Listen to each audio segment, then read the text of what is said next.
mukul kamu gitu? Pukul neneknya. Oke. Tapi untuk saat ini yang dilaporkan hanya papinya saja, Sama pupunya juga. sama pupunya juga.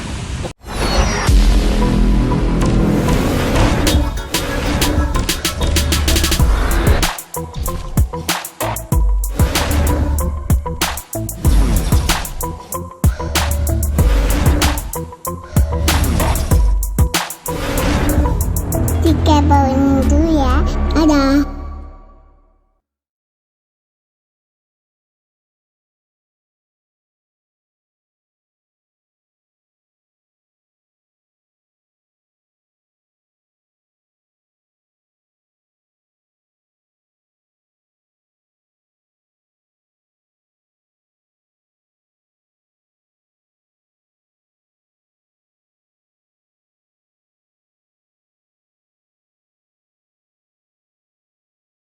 Pertama kan saya kan melapor ya untuk kasus anak saya KDRT dan abuse verbal serta penganiayaan dan penelantaran anak. Setelah proses sudah laporan dan semua, dan akhirnya si pelaku yang diduga si pelaku ini udah datang untuk BAP. Nah, tadi saya sudah bicara sama pihak kepolisian, kita tinggal menunggu untuk gelar perkara aja, gelar perkara. Untuk Yang diduga sebagai pelaku itu siapa sih? Oke, bapak kandungnya anak saya. Oke, untuk bapak sendiri mungkin bekerja atau seperti apa, Bu? Kalau bapaknya pengusaha ya, yang kebetulan punya usaha, dia mengelola usahanya sendiri di bidang transportasi di Jawa ya, di Pulau Jawa. Kekerasannya sendiri seperti apa sih bentuknya? Oke, kekerasan itu dipukul ya, sampai kuping anak saya ini sampai sakit ya, terus kayak gitu sampai akhirnya mengakibatkan budak permanen, tuli permanen. Anak saya ini anak berkebutuhan khusus yang jenisnya borderline disorder. Pernah ditanyakan kan alasannya mukul atau apa? Kalau alasannya itu saya nggak tahu ya, pastinya saya nggak tahu karena posisinya saya nggak ada di situ. Itu satu, kedua dia tinggal sama bapaknya, sempat dia tinggal, jadi selama lahir itu sama saya, kita sudah divorce, sudah pisah, dan akhirnya usia 17 tahun kemarin, 16-17 dia pergi ke tempat bapaknya karena dia kepingin tinggal sama bapaknya, dan bapaknya juga merespon, oke, kamu datang. Ternyata di situ anak saya di KDRT ini. Kejadiannya itu di tahun 2021 ya, 2020-2021. Waktu masih berumur 17 tahun. Terus langkah apa aja Bu yang udah dilakukan untuk mencari keadilan ini? Oke, jadi pertama saya terus terang, jadi pada saat dia pulang dari tempat bapaknya, jadi kan memang kita pisah kota ya. Jadi karena dia kepingin tinggal sama bapaknya, karena sebenarnya gini loh, dia itu tinggal sama bapaknya tuh kepingin sekolah lagi, karena pas saat itu kondisi saya lagi susah, kan pandemi, ya kan. Nah akhirnya dia bilang, udah aku mau tinggal sama papi, minta disekolahin. Oke, akhirnya dia komunikasi sama papinya welcome, dan akhirnya datang travel di order dari papinya dari Jawa sana, di order. Itu tak pas sepengetahuan saya, terus terang dia nggak ngomong apa-apa, tiba-tiba anak saya ini kan antusias karena kepingin ketemu papinya. Selama ini dia tidak pernah berjumpa, maksudnya tidak pernah deket gitu loh ya. Kita selama pisah, saya nggak pernah komunikasi sama papinya, tapi sama mamanya aja, maminya, mertua saya, ex mertua, pupunya, sama pupunya. Singkat cerita, karena dia kepingin tinggal sama papinya, tiba-tiba papinya tuh pesan pesan travel dari Jawa tanpa ngomong izin ke atau apa enggak. Tapi karena anak saya ngeliat udah happy, ya sudah, saya silakan gitu kan. Dia kesana, sampai di sana 3 bulan langsung di-cut, saya tidak pernah bisa menghubungi anak saya lagi. Jadi sebulan udah nggak pernah bisa menghubungi anak saya lagi. Jadi benar handphone tuh disita segala. Jadi benar-benar ternyata dia dibentak, itu udah hal biasa, dicaci maki segala, itu hal biasa ya. Sampai kan pendengarannya sampai ini terganggu, bukan terganggu lagi, udah benar-benar permanen, udah nggak bisa dengar lagi. Terus pada saat mengetahui bahwasannya ini udah di apa ya? Keterlaluan. Udah keterlaluan itu dari mana ya? Dan Anak Oke. sendiri mengeluh atau gimana? Jadi gini, pada saat dia pulang saya kaget ya. Tiba-tiba anak saya pulang subuh-subuh, saya bilang, loh kamu kok pulang? Iya, aku udah gak betah. Kenapa? Akhirnya dia cerita.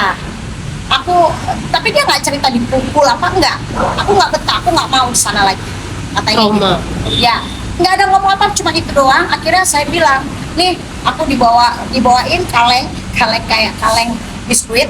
Itu isinya tuh 1.000 koin-koin, 1.500 perak. Nih buat lu beli rumah tuh pakai itu.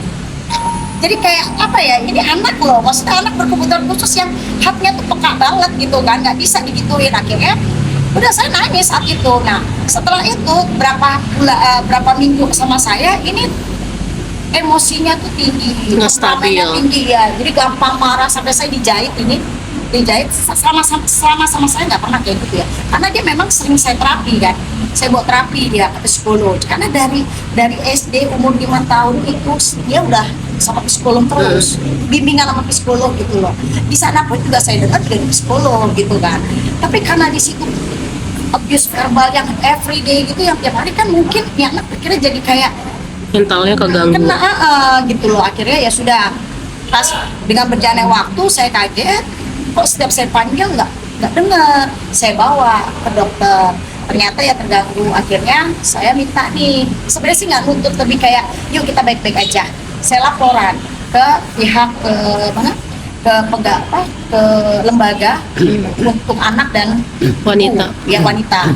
Sampai di sana progresnya lama, ya kan, malah mereka dari pihak bapaknya tuh kayak nyepelein gitu loh, kayak nggak dianggap lah kita. Akhirnya saya laporan bikin ke Komnas Anak. Nah di situ udah ada progres, tapi kan ya kita tahu ya, berbuka Pak Aris. Aris Merdeka kan nggak ada, jadi itu lagi proses sebenarnya, lagi dibantu sama Pak Aris gitu. Cuman kan Tuhan lebih sayang kan sama Pak Aris. Nah setelah itu baru kita laporan lagi ke Polres ini. Ya saya cuma minta keadilan buat anak saya, itu aja gitu loh. Tapi sampai sejauh ini setelah melaporkan pelaku, apakah ada itikat untuk Sama menghubungi? sekali tidak ada. Malah pada saat anaknya pulang itu diblokir, saya pun diblokir, udah nggak mau urusan. Sampai akhirnya saya laporan ke lembaga pun nggak ada sama sekali, malah kayak nyepelein gitu loh, nyepelein kayak nggak dianggap lah intinya. Makanya saya minta keadilan di kepolisian ini, mudah-mudahan ada terbuka jalan keluarnya buat hak anak saya, ya kan, keadilan buat anak saya, itu aja. Tapi untuk anak ibu saat ini kalau ditanya Hah? bisa menjelaskan masih ada nggak sih? rasa trauma juga. Oke, Kata- tanya aja langsung. Iya, masih trauma, nggak mau ketemu. Gimana perasaan Tian sama Papi sekarang? Apa? Selain Selain papi sendiri, ada orang lain nggak yang ikut terlibat mukul kamu gitu? Pukul neneknya.